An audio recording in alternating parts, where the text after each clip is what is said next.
Welcome children.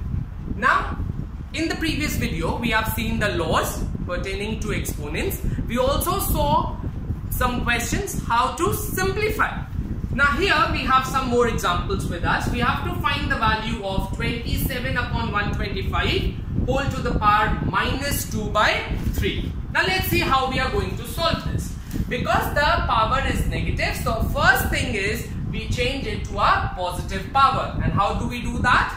We know that P upon Q whole to the power minus M can be written as Q upon P whole to the power M. That means I need to take the reciprocal of the number. So I can write it as 125 upon 27 whole to the power 2 by 3.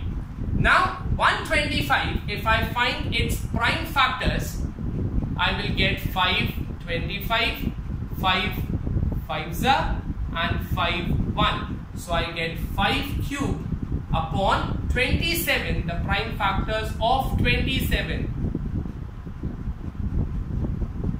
will be 3 cube, and this is raised to the power 2 by 3. I know that a to the power m upon b to the power m can be written as a upon b whole to the power m. So this can be written as 5 upon 3 whole to the power 3 and this whole to the power 2 by 3.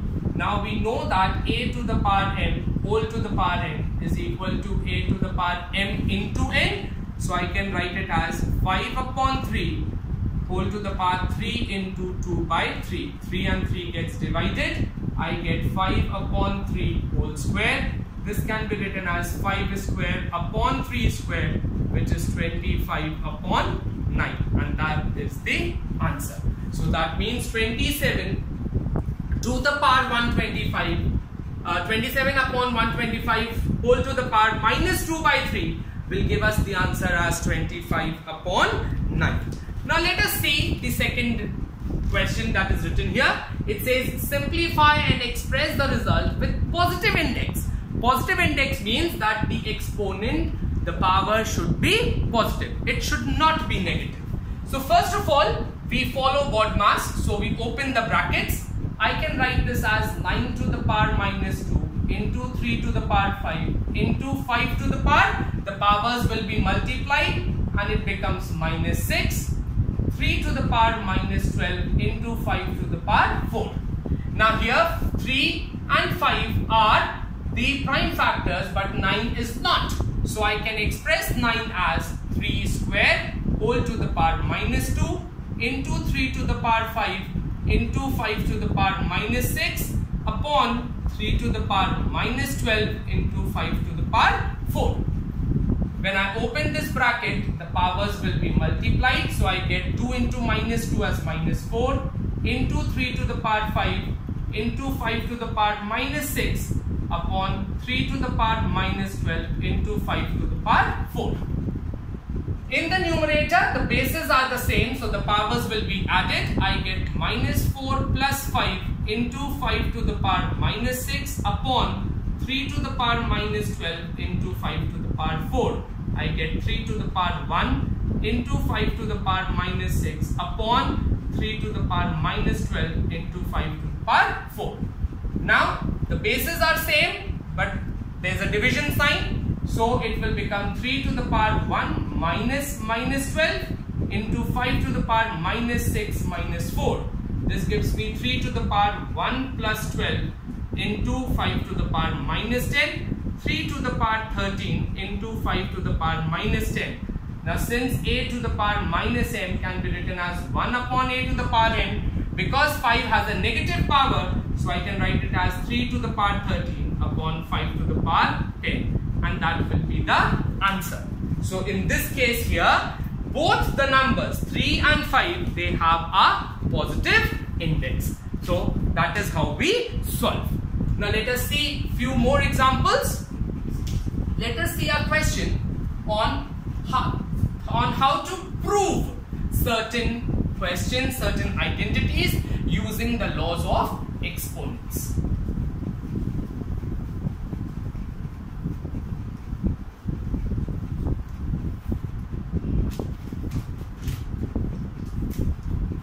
The question says, show that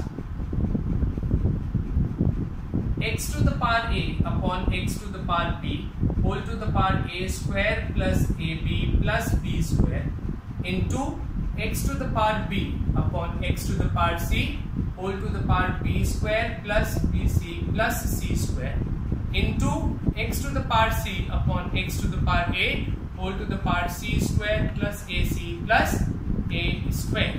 I have to show that this is equal to 1. Now whenever we have to prove any question, there are always two sides to the equation. One is the LHS, which is the left hand side. The other is the RHS, which is the right hand side.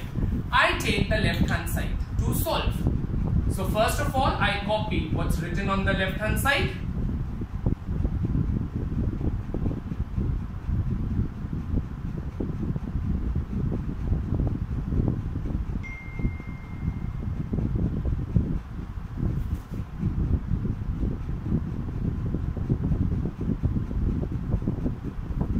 Now, the power base is the same, the powers will be subtracted, so it becomes a to the power x to the power a minus b into a square plus ab plus b square into x to the power b minus c whole to the power b square plus bc plus c square into x to the power c minus a into c square plus ac plus a square. The powers are multiplied, so it becomes a minus b into a square plus ab plus b square into x to the power b minus c into b square plus bc plus c square into x to the power c minus a into c square plus ac plus a square. Now, this is the formula for a cube minus b cube. So we write x to the power a cube minus b cube into x to the power b cube minus c cube into x to the power c cube minus a cube.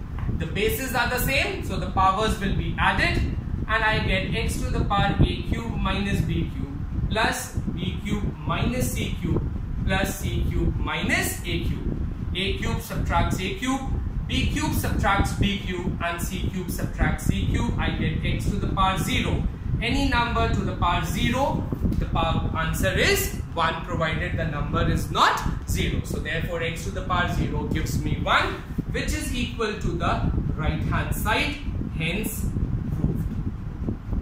You can also have certain questions wherein you might have to find the values. For that, there are few more things that we need to discuss. I gave you 9-8 laws already. The 9th law states that a to the power m, if a to the power m is equal to a to the power n, this implies m is equal to n. And the 10th says if a to the power m is equal to b to the power n, so this implies a is equal to b. That means if I have two numbers which are equal, if the bases are equal, the powers will also be equal, and if the powers are equal, the bases will also be equal. Apart from that, a very important thing that you need to know. When I say 3 cube, it means 3 into 3 into 3. If I say 4 to the power 5, it means 4 is multiplied 5 times. But if I say square root of 6, square root of 6 means 6 raised to the power 1 by 2. The cube root of 10 would mean 10 to the power 1 by 3. If I say fifth root of x, this would mean x to the power 1 upon 5. If I say seventh root of y cube, that means y cube to the power 1 by 7, which will give me y to the power 3 upon 7. So please keep this in mind. This is very, very important for you. We take the last example now. It says find the value of n when minus 3 upon 7 whole to the power 3 into minus 3 upon 7 whole to the power 5 is equal to minus 3 upon 7 whole to the power 3n minus 4. If you see in this question, the base is same everywhere. It is minus 3. On the left hand side, because the base is the same, the powers will be added. So I can say minus 3 upon 7 whole to the power 3 plus 5 is equal to minus 3 upon 7 whole to the power 3n minus 4. So I can say minus 3 upon 7 whole to the power 8 is equal to minus 3 upon 7 to the power 3n minus 4. If I see the ninth law here, so the bases are the same, so the powers must also be same. So this implies that 8 is equal to 3n minus 4. If I bring minus 4 here, it becomes 8 plus 4 is equal to 3n, or I can say that 3n is equal to 12, n is equal to 12 upon 3, which is equal to 4. So therefore the value of n comes out to be 4. I hope children you have understood the chapter exponents. I will be sending you a practice sheet on this. I expect you to learn the laws. You have to write down the laws, the examples that we have done on the board today. You have to do that in the copy, and you have to practice the questions which I send you in your copy. Okay? Also, stay home and stay safe. Thank you.